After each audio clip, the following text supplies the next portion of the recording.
Good morning mga kadot-dot. Tapos na natin yung mga wool lahat ang ating siya. Agad yan hanggang ceiling, hanggang kisame. So ngayon, ito yung sasabi ko nung unang upload ko, ito yung isang side niya na iba ang kulay. Oh my Yung God! side ko pa lang siya ang kulay. Para may kombinasyon. Tapos yung ngayon, nakapreparasyon tayo sa paglatag ng flooring sa floor tiles.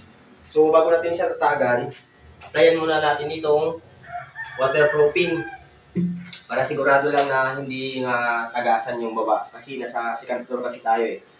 Naka-slab kasi to bago natin tatagan ng tiles. So, waterproofing muna natin para sigurado. Okay, at pagkatapos, kisame naman. Kisame natin to. So, yun lang muna mga kadot-dot. Maraming salamat.